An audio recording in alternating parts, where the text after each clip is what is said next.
CID के रहते अपराधियों के सपने कभी पूरे नहीं होते। सीआईडी? क्यों डॉक्टर ज्ञान? पेशा डॉक्टर का और काम एक अपराधी का। अबे देख क्या रहे हो? उड़ान सीआईडी वालों को।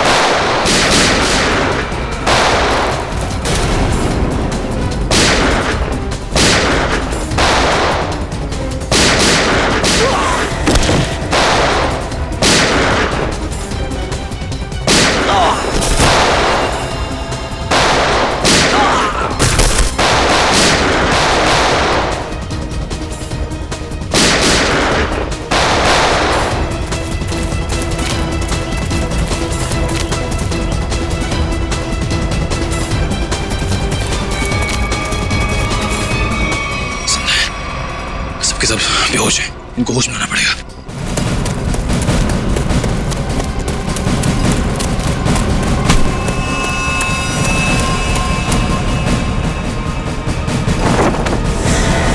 तुम जिंदा लोगों को मम्मीफाई करी थी ना? मैं तुम्हें सिखाती हूँ मम्मीफिकेशन किसे कहते हैं। अपराधियों को मम्मीज बनाने का काम हम करते हैं।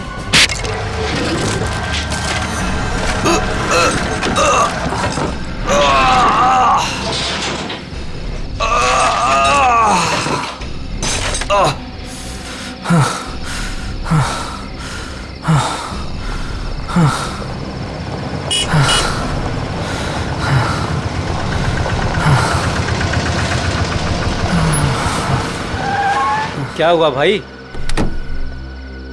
अरे क्या हुआ? कोई मदद चाहिए क्या? यार मेरी गाड़ी खराब हो गई है और मुझे ये बॉक्स कहीं पहुंचाना है। हाँ वो तो ठीक है, पर है क्या इसमें? इसमें एक बहुत ही अनमोल चीज है और वक्त पे कहीं पहुंचानी पड़ेगी। मेहरबानी होगी यार तुम्हारी। हाँ हाँ चलो बॉक्स रखो। थोड़ा हाथ लगवाओ। हाँ हाँ। अरे बड़ा भारी है भैया। उठाओ। इतना बड़ा बक्सा।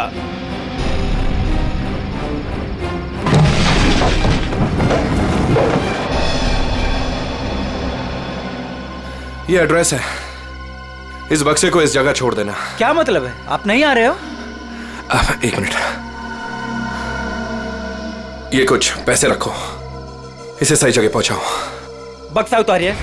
हाँ? मैंने कहा ना बक्सा उतारिए। अरे मुझे नहीं करनी आपकी मदद। अरे बेवकूफ समझा आपने? हाँ, बक्से में क्या है क्या नहीं है? तुम ये सब रखो यार, लेकिन टाइम पे बक्सा जिस एड्रेस पे बोला है वहां पहुंचा देना। हाँ देखिए मेरी एक शर्त है, बक्सा खोल के देखूंगा मैं। अरे क्या है क्या नहीं है इसमें। सुन मेरी बात सुन, मेरी नौकरी चली जाएगी, इसे मैं नहीं खोल सकता। बस पास में ही तो जाना है, प्लीज लेके जाओ ना यार। ठीक है भाई, भरोसा करता हूं मैं। इंसान इंसान के ही काम आता है।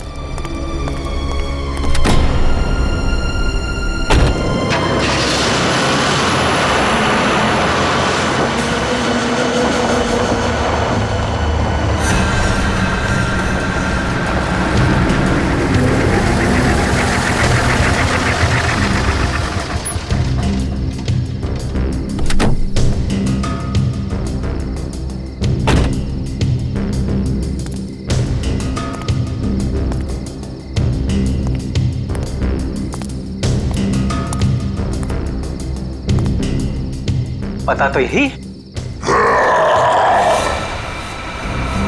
कैसी चीख! अपने को क्या बक्सा यहीं उतार के चलता।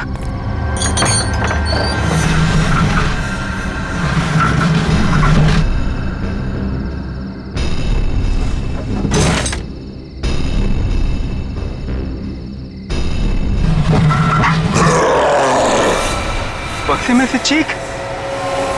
हे भगवान!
जरा जल्दी जल्दी हाथ पैर चलाओ तुम लोग सब लोग।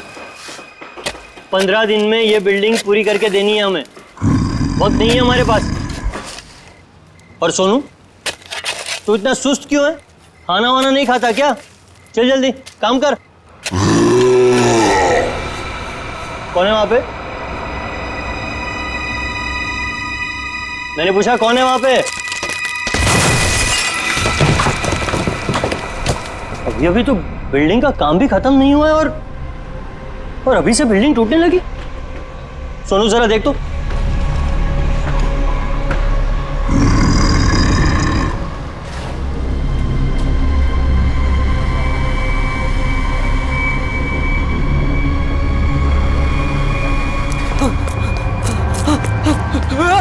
भागो, सब भागो ऐसे। सोनू, वरना सब मारे जाओगे। सोनू हुआ क्या? सब। अरे हुआ क्या? किस चीज की आवाज थी? और ये चेहरे पर निशान कैसा है? पट्टियों वाला मुर्दा। मुर्दा? मुर्दा उर्दा कुछ नहीं होता है, ये जरूर कोई चोर और घुसाया होगा। एक काम करो, सब लोग मेरे साथ चलो, चलिए मेरे साथ।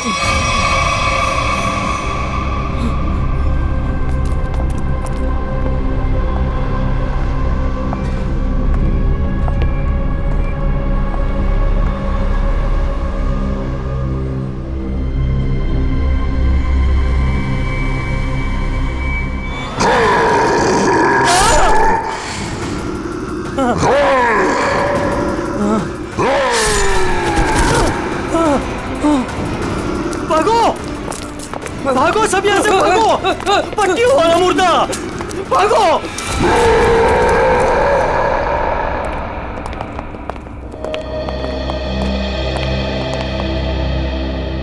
सर, मैंने और मजदूरों ने मिलकर एक फैसला किया है। कैसा फैसला? कि हम आपकी बिल्डिंग में अब काम नहीं करेंगे। तुम क्या बकवास कर रहे हो तुम? सर, लगता है आपकी नजर कमजोर हो चुकी है, इसलिए मेरे चेहरे पर ये निशान आप देख नहीं पा रहे। ये हाँ, शराब पी के झगड़ा किया होगा। सर, ये उस आत्मा की देन है जो आपकी बिल्डिंग में है। आत्मा? क्या बकवास कर रहे हो तुम? हाँ? जानता था, मैं जानता था कि आप मेरी बातों पर विश्वास नहीं करेंगे, इसलिए मैं साथ में सोनू को भी लाया हूं। सोनू,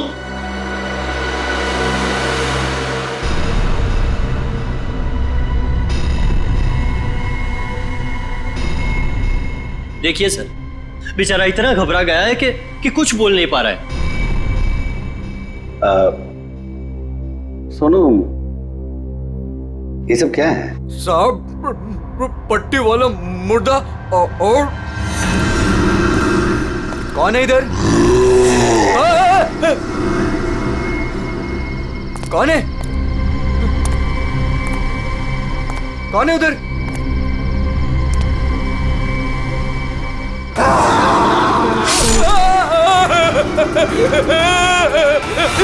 मुझे लगता है कि तुम सब लोग काम कम और नशा ज्यादा करते हो, तभी ऐसी बहकी बहकी बातें कर रहे हो। सर, अगर हमारी बातों पर यकीन ना हो तो कोई दूसरे मजदूर रख के क्यों नहीं देख लेते? जब वो अपनी आप बीती सुनाएंगे तब तो आपको विश्वास हो जाएगा ना। बिल्कुल रख लूंगा। इस शहर में मजदूरों की कोई कमी नहीं है। इस शहर में काम की भी कोई कमी नहीं है।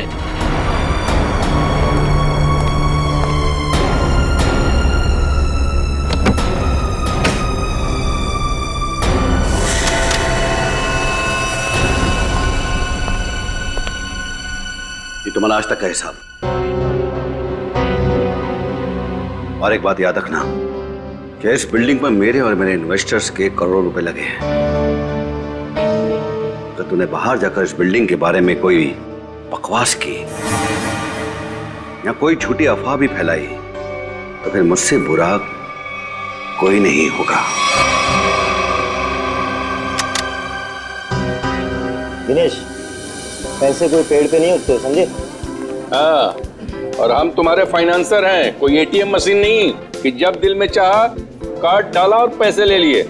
देखिए, आप लोग बेवजह भड़क रहे हैं। बेवजह? तुमने कमिटमेंट किया था, अब तक बिल्डिंग तैयार हो जाएगी, क्या हुआ? हाँ चंदू, मैं बिरयानी बना रहा हूँ, कोई 2 मिनट में बनने वाला बर्गर नहीं।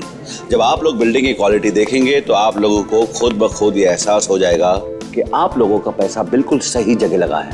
हाँ, पता चल रहा है कि इन्वेस्टमेंट कहाँ पर हो रहा है? वैसे काफी अच्छी पार्टी दी है आपने अपने शादी के सालगिरह की। और नताशा, एक्सक्यूज मी, आप सॉरी सर, मैं आप लोग को तो अपनी फ्रेंड से मिलवाना ही भूल गई। मीट कम, शी इज टीना, स्वाति। बस हमें किसी से नहीं मिलना।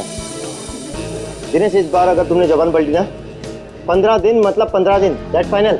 हाँ हाँ 15 दिन पक्का। और हाँ, 15 दिन से ज्यादा हुआ ना तो तुम्हारा घर और भाभी जी के गहने बेच करके अपने पैसे हम लोग वसूल लेंगे, समझा? अरे पक्का कहाँ?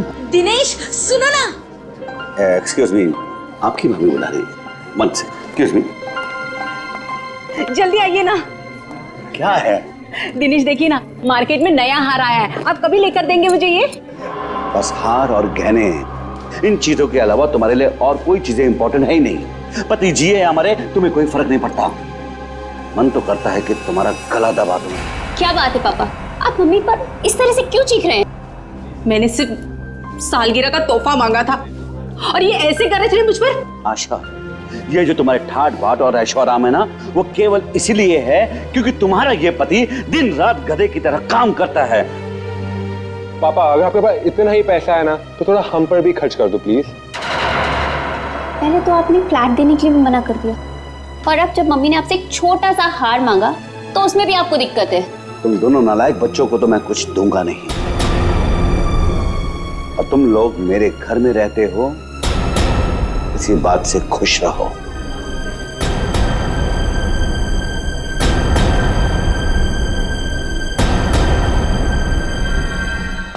नहीं चाहिए मुझे नकली जेवर, जिंदगी भर मुझे नकली जेवर ही दिए हैं। एक छोटा सा हीरे का हार ही तो मांगा था मैंने।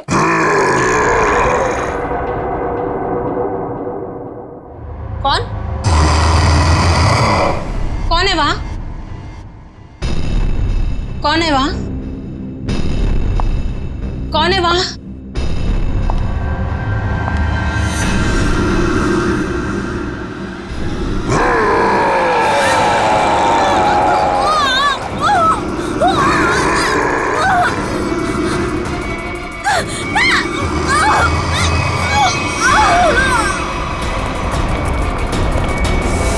आशा, आशा, आशा, आशा, क्या मम्मी? आशा, एक सांस। क्या हुआ मम्मी को? मर गई।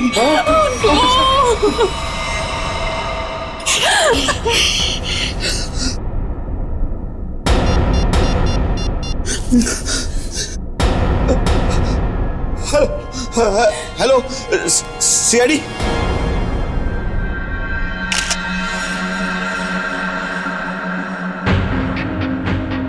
ये निशान देखा गले में? हाँ सर, लगता है काफी जोर से गला दबाया खूनी ने। ये जो नेकलेस है ना, इससे पकड़ के घसीटा है, तभी निशान इतने गहरे हैं। शायद बिल पाइप के टूट जाने से मौत हो गई इनकी।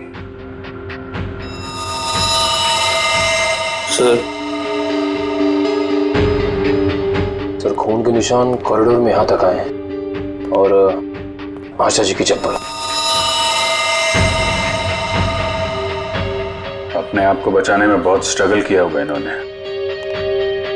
पर खूनी ज्यादा ताकतवर निकला। Excuse me. एक सेकंड।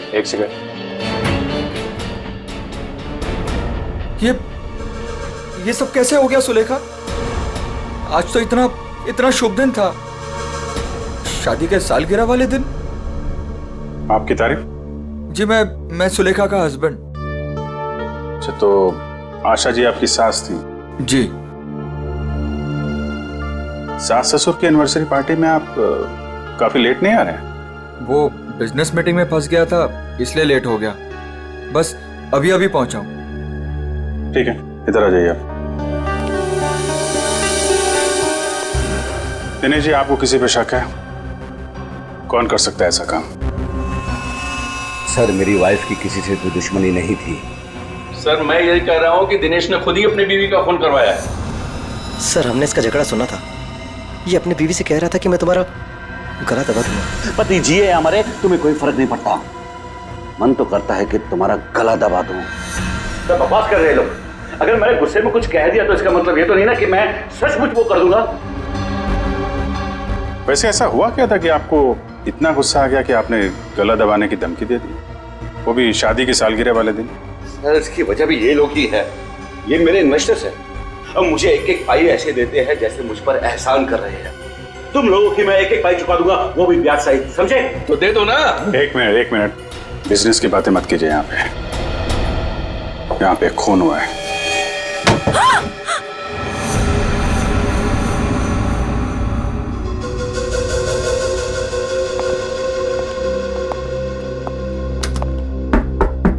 कौन है अंदर? दरवाजा खोलो।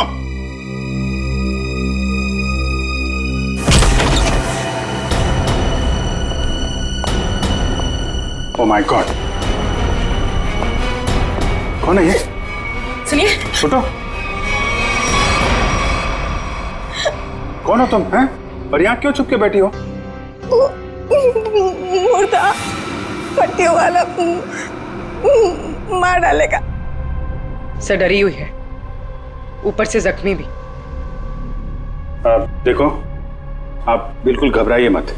हम लोग सीआईडी से हैं। आपका नाम क्या है? कोमल। कोमल? कोमल, आप यहाँ क्यों चुप के बैठी थी? वो पट्टियों वाला मुर्दा बाहर घूमते हुए देखा। पट्टियों वाला मुर्दा? जैसे मैं यहाँ से बाहर निकली तो पट्टियों वाला मुर्दा बाहर था। अच्छा ठीक है, तुम वो जो भी पट्टियों वाला मुर्दा था उसका स्केच बनवा सकती हो? हाँ। Very good. स्केच आर्टिस्ट को बुलवाओ और इस घर का कोना कोना छान मारो। देखो खूनी के बारे में कुछ सुराग मिलता है क्या? जाओ।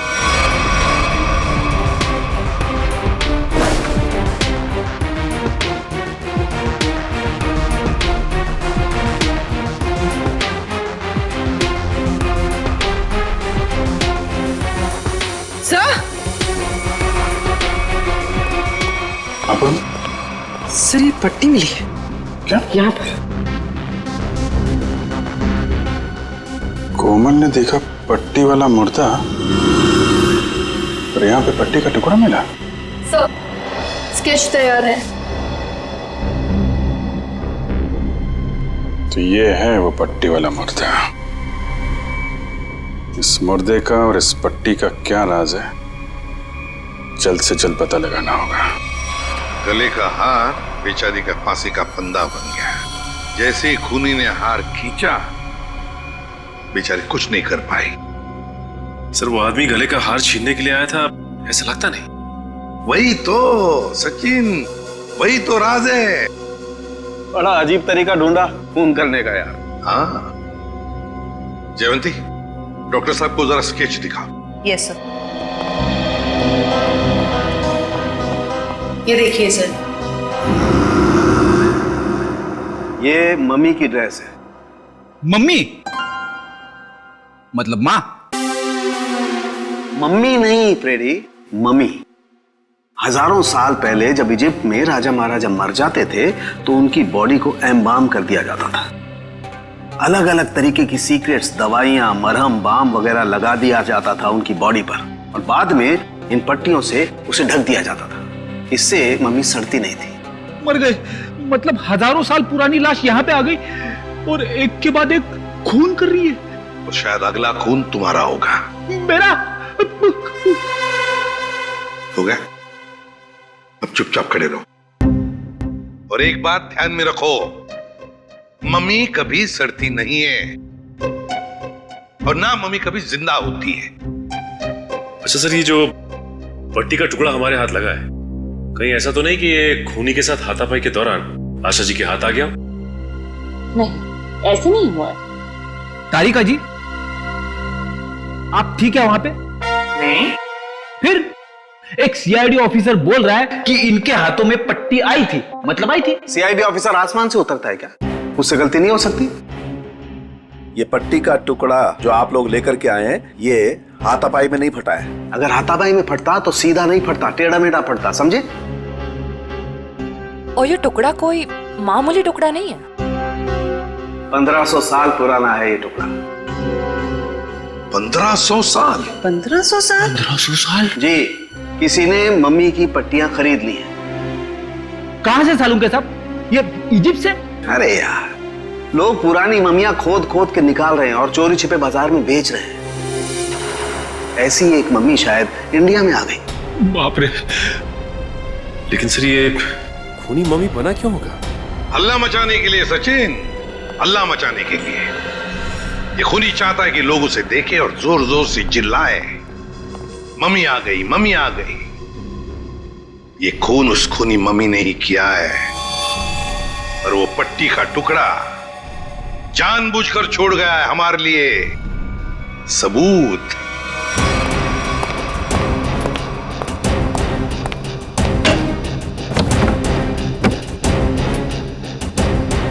आज तो मैं इस मम्मी का काम तमाम कर दूंगा।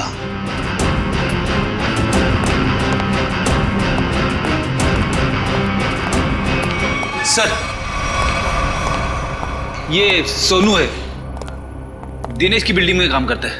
अच्छा, सोनू साहब कोई पैसा वैसा नहीं था दिनेश साहब के पास, कंगाल थे वो। एक मिनट, कंगाल थे वो, कोई पैसा वैसा नहीं था दिनेश साहब के पास, क्या मतलब क्या है?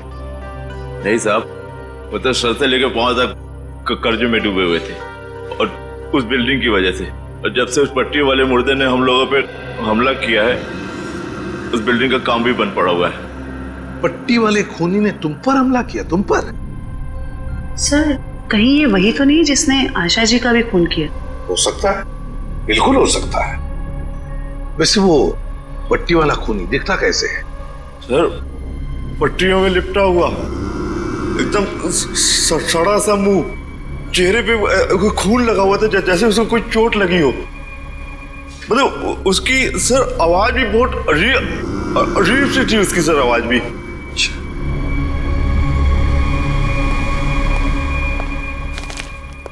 एक मिनट, क्या वो ऐसा दिखता था? हाँ साहब, ये तो था वो। चलो ठीक है, तुम जा सकते हो। अगर जरूरत पड़ी तो हम तुम्हें फिर से बुला लेंगे। सर, ये जो कोई भी आशा जी का खून करने के लिए आया था, या तो पहले से मम्मी बन के आया था, या फिर पार्टी में आने के बाद उसने अपना हुलिया बदला है। सर, काम करते हैं, पार्टी का फुटेज देखते हैं।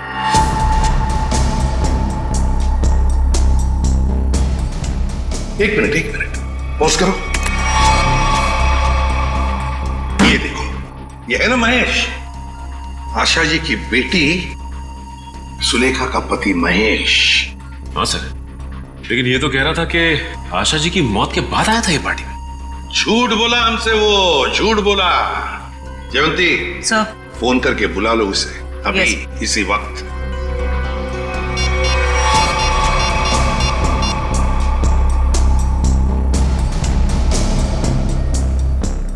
सर, फोन नहीं उठा रहा है। महेश फोन नहीं उठा रहा है, उसकी आधी कारस्तानी तो इसी से समझती है। रेडी, मोबाइल फोन रिकॉर्ड्स निकालो उसके।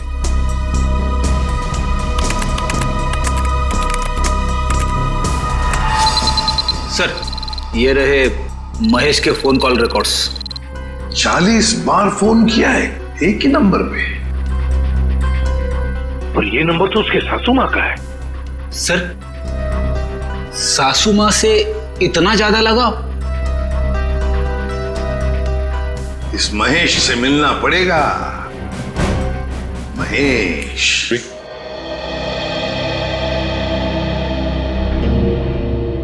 क्या महेश घर पे है इस वक्त? नहीं सर, महेश जी तो अभी घर पे नहीं है। लेकिन प्रॉब्लम क्या है सर? देखिए, महेश ने हम सबसे झूठ बोला। जब आपकी माँ का खून हुआ, उससे पहले ही महेश वहां मौजूद था। आपका मतलब है मेरे पति ने खून किया है? देखिए, हमें उस पर शक है। लेकिन सर वो ऐसा क्यों करेंगे? पैसों के लिए। पैसों के लिए किया होगा उसने। सब पैसों के लिए? लेकिन सारा पैसा तो डैडी के पास है, उन्होंने आज तक माँ को कभी कुछ नहीं दिया। तो फिर महेश जी जो क्यों हत्या करेंगे मेरी मॉम की? अब ये सब कुछ तो हमें महेश ही बताएगा। लेकिन हाँ, अगर महेश आपसे कांटेक्ट करता है तो हमें खबर कीजिए। तो फ्रेडी, इस महेश का मोबाइल ट्रैक करो, सब पता चल जाएगा।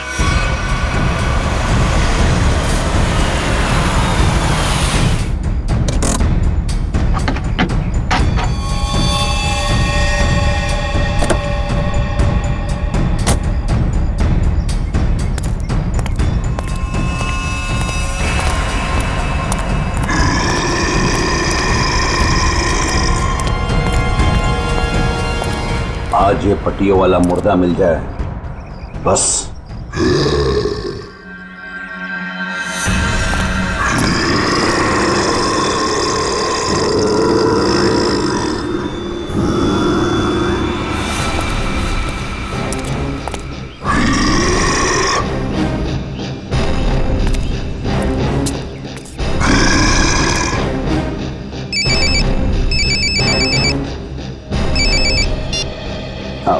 हेलो। हाँ हाँ जीतू भाई, हाँ आपके लिए खुशखबरी है। हाँ जी, बिल्डिंग का काम बहुत जल्द शुरू होने वाला है। कोई मजदूर वहाँ काम करने को तैयार नहीं है। क्या तुम वहाँ का सारा काम खुद करोगे? नहीं जीतू भाई, मैं उस वजह को ही खत्म कर दूंगा जिसके कारण सारे मजदूर डरे हुए हैं। आज उस पट्टी वाले मुद्दे का दी एंड है। मैं आपको बाद में फोन करता हूँ।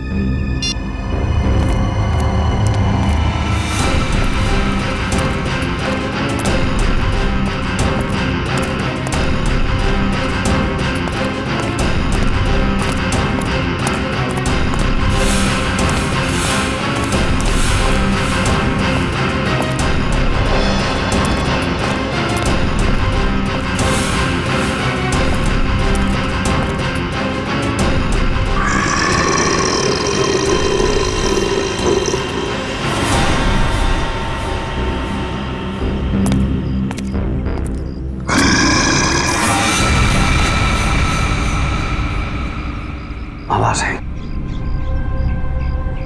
यहीं से आवाज आई। पट्टियों वाले मुर्दे, आज तू बचेगा नहीं, आज तुझे छोड़ूंगा नहीं मैं। गोली मत चलाना। तो तू ही ये सब कुछ कर रहा है और तूने ही आशा को भी मारा। नहीं, मैं ऐसा क्यों करूंगा? मैंने नहीं मारा। तू यहाँ क्या कर रहा है? मैं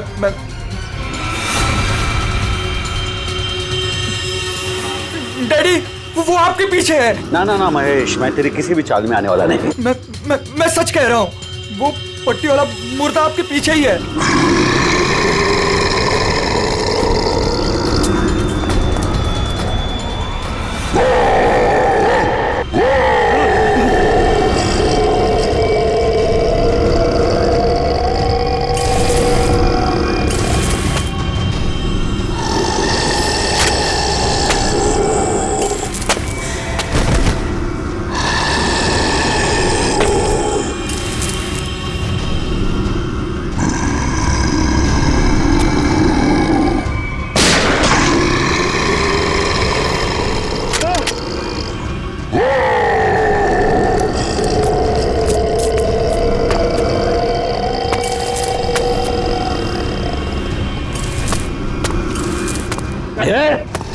देखो भाई, तू मुझे माफ कर दे।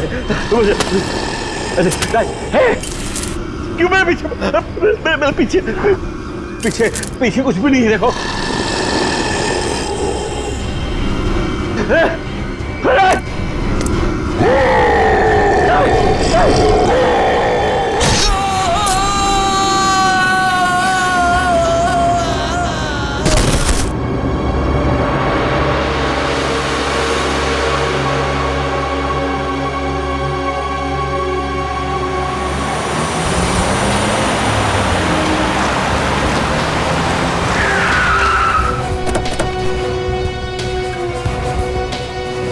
सर, मोबाइल कंपनी वालों से पता चला है कि ये दिनेश का मोबाइल भी यहीं पे है। इससे पहले महेश दिनेश को नुकसान पहुंचाए, हमें उसे बचाना होगा। अरे सर, दिनेश, चलो देखते हैं।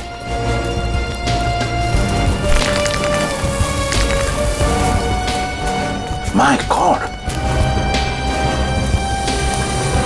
ये तो जिंदा है। सच, जल्दी से एम्बुलेंस बुला, जल्दी। फ्रेडी, जयवंती, देखो आसपास। Yes sir.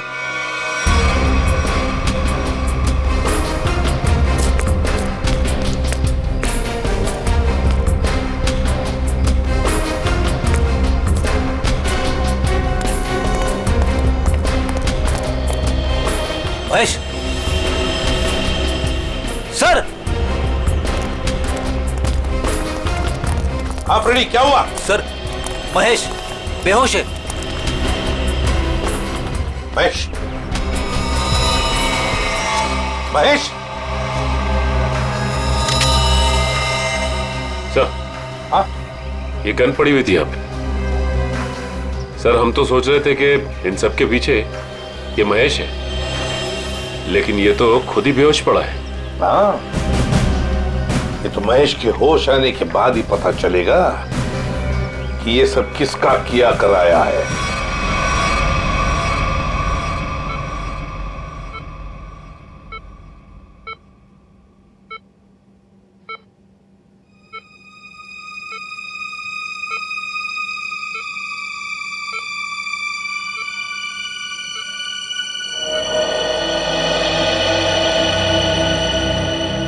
डॉक्टर साहब, अब कैसी तबीयत है मेरे पापा की?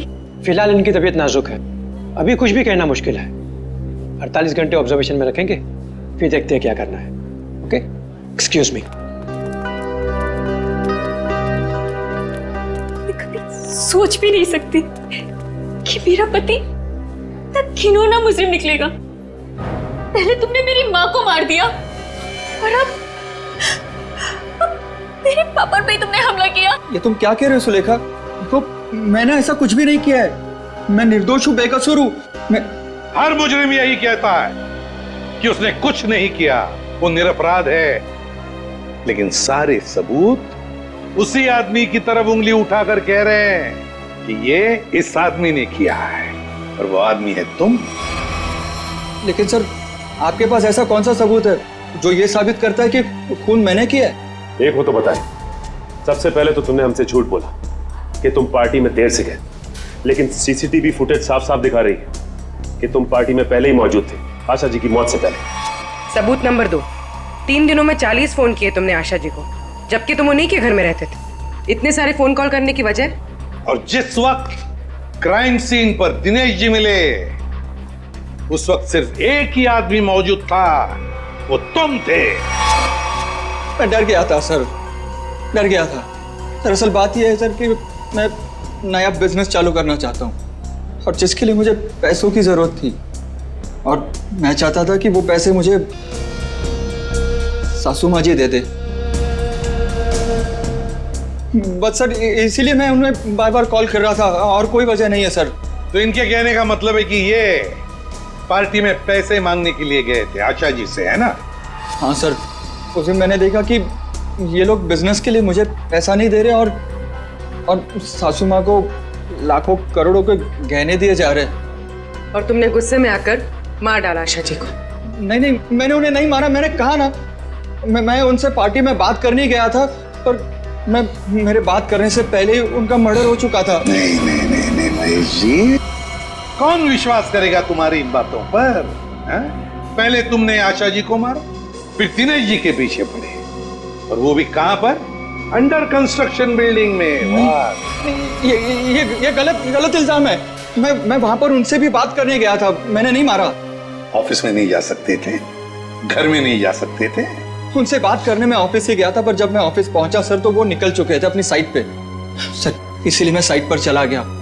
पर जब मैं साइट पर गया तो सर, मैंने देखा कि एक पट्टी वाले मुर्गे ने उन्हें धक्का दे दिया वहां से सर। आशा जी और दिनेश जी पर मम्मी ने हमला किया?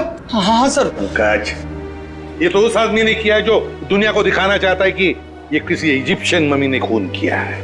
पर वो हमारे परिवार के पीछे क्यों पड़ा है? तो डॉक्टर साहब कह रहे थे ना कि इस तरह की पुरानी और महंगी पट्टियां आसानी से नहीं मिलती। सचिन, सेंट्रल स्टेट लेबोरेटरी से पता लगाएंगे कि पट्टियां कहां से और कैसे मिली है। मैं सीआईडी से आपसे मिलना चाहती हूँ। डॉक्टर चारू आप ही? हाँ, मैंने ही आपको फोन किया था। डॉक्टर चारू, इस पट्टी को पहचानती हैं? ओह माय गॉड, ये पट्टी आपको कहाँ से मिली? ये पट्टी तो हमारी लैब से चुराई गई थी। इस सिलसिले में एक डॉक्टर को कान से भी निकाल दिया गया। आइए।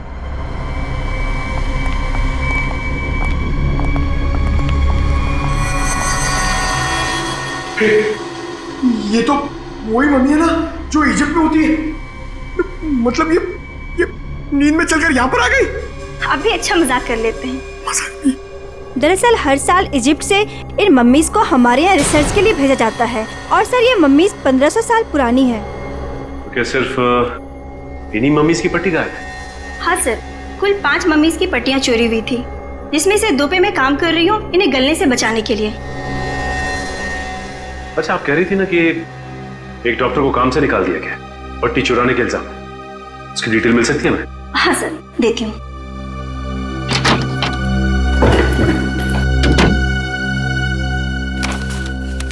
ये है सर मिस्टर ज्ञान। इन्हें काम से निकाल दिया गया। इन्होंने पट्टियां चोरी की या नहीं ये तो मालूम नहीं, लेकिन इन मम्मीज की देखरेख यही करते थे। और हाँ सर, उनकी एक पर्सनल असिस्टेंट भी थी। इनकी असिस्टेंट का कोई फोटो, नंबर या एड्रेस है आपके पास? वो उनकी पर्सनल असिस्टेंट थी, इसलिए हमारे पास उनकी कोई डिटेल्स नहीं है। सर, 5 मम्मीज की पट्टियां गायब है और खूनी खुद मम्मी बनकर दिनेश के परिवार के पीछे पड़ा है। क्या बोल रही? ये खूनी दिनेश के ऊपर दोबारा हमला करेगा। क्या हुआ डॉक्टर? आप पापा को इतनी अचानक से क्यों शिफ्ट कर रहे हैं? देखिए, इनकी हालत पहले से ज्यादा बिगड़ गई है। अगर इन्हें आरजे हॉस्पिटल भर्ती नहीं कराया गया तो इनका बचना मुश्किल हो जाएगा।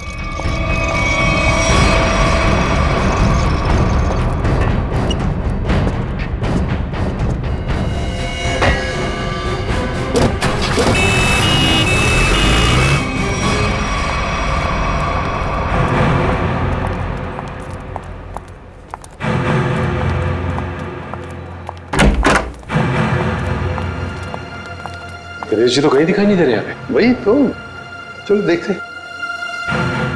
अरे डॉक्टर साहब। हाँ जी, ये पेशेंट मिस्टर दिनेश कहाँ है? हाँ जी, उनको तो डिस्चार्ज दे दिया है। क्या मतलब तबीयत सुधर गई थी उनकी? नहीं, तबीयत तो नाजुक ही थी, पर उनके परिवार वालों को शायद भरोसा नहीं था कि उनका यहाँ अच्छा इलाज होगा। तो उन्होंने दूसरे डॉक्टर को फोन किया और वो यहाँ से दूसरे हॉस्पिटल ले गए। कौन से hospital? RJ hospital. RJ hospital, उसका नंबर तो होगा ना यहाँ पर? हाँ जी, रिसेप्शन पे होगा। चलिए आइए बात करा देता हूँ।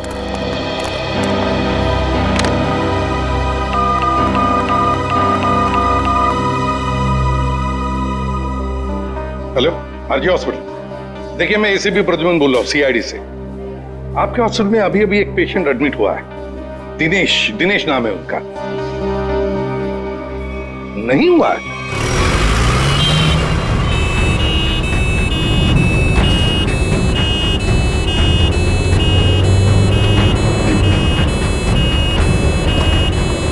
काम हो गया बॉस, तीर कमान से निकल चुका है। आप निशाना तैयार रखो।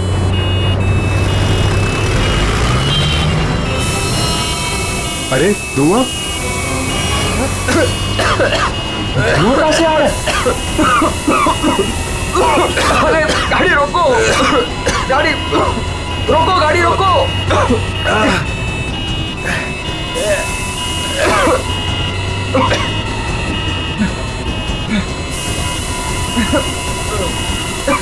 धुआं बढ़ते ही जा रहा है ये।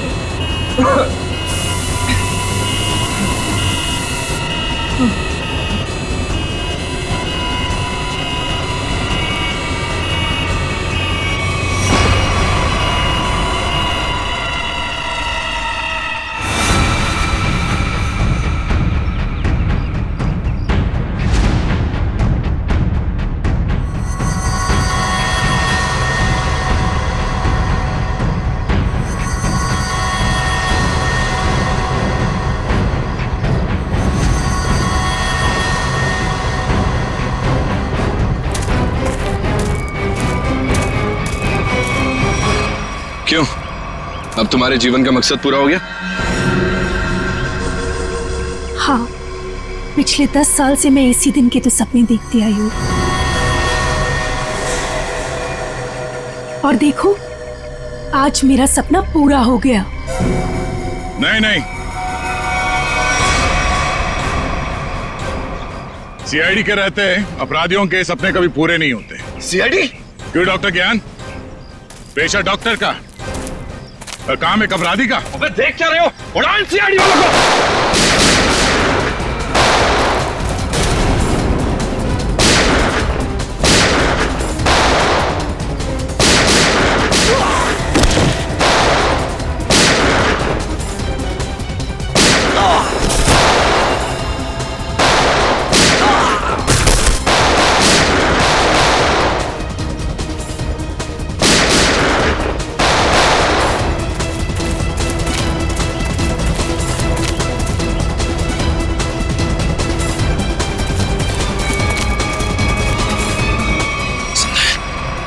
सबके सब बेहोश हैं, इनको होश में आना पड़ेगा।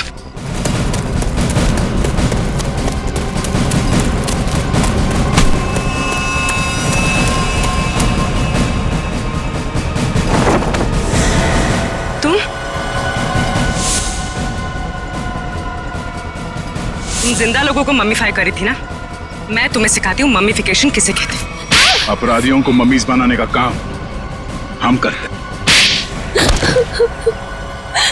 मैं दिनेश की सेक्रेटरी सिर्फ इसलिए बनी ताकि इससे अपने भाई के मौत का बदला ले सकूं, और इसलिए मैंने मम्मी बनकर इसकी बिल्डिंग में काम करने वाले लोगों पर हमला किया ताकि मम्मी की अफवाह फैल जाए। तुम कुणाल की बहन हो? नाम मत लो अपनी गंदी जबान से मेरे भाई का। एक वक्त था जब वो तुम्हारा सबसे करीबी दोस्त था, और तुमने क्या किया? दोनों साथ गए थे ना विदेश पैसा कमाने के लिए। सर, इसको सहयोग से एक मम्मी मिली, और मेरा भाई चाहता था कि वो ये मम्मी वहां की देश की सरकार को सौंप दे, लेकिन ये दिनेश उसे ग्रे मार्केट में बेचना चाहता था।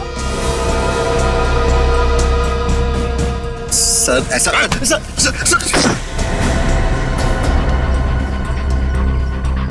जब कुणाल ने कहा कि वो पुलिस के पास जाएगा तो मैंने उसे मारकर जमीन में गाड़ दिया और मम्मी बेचकर अमीर बन गया। वाह, बहुत अच्छा काम किया तुमने। पैसों के लालच में तुमने दोस्ती को जमीन में गाड़ दिया। मुझसे गलती हो गई सर, मुझे माफ कर दीजिए आप। अब ये तो समझ में आ गया कि तुमने नताशा को नौकरी पे इसलिए रखा क्योंकि तुमने कुणाल की बहन को देखा नहीं था। अगर ये बात समझ में नहीं आई कि डॉक्टर ज्ञान इस सब में तुमने इसका साथ कैसे दिया? मैंने ये सब पैसे के लिए किया। पैसों के लिए अपराध के दलदल में कूद गए तुम। और नताशा, तुम्हें पता कैसे चला कि तुम्हारे भाई का खून इस दिनेश ने किया? जब कई दिनों तक भैया की विदेश से कोई खबर नहीं आई तो मैं उनका पता लेने के लिए इसके घर गई थी, और वहां मैंने सुना कि अपनी बीवी को बता रहा था कि किस तरह इसने मेरे भाई का खून कर दिया और उसे जमीन में गाड़ दिया। आशा ये सब पहले से जानती थी, और इसलिए मुझे उसको मारने का कोई पछतावा नहीं है। पछतावा होगा, तुम सबको बहुत पछतावा होगा जब कानून तुम्हें कड़ी से कड़ी सजा सुनाएगा, चाहे फांसी।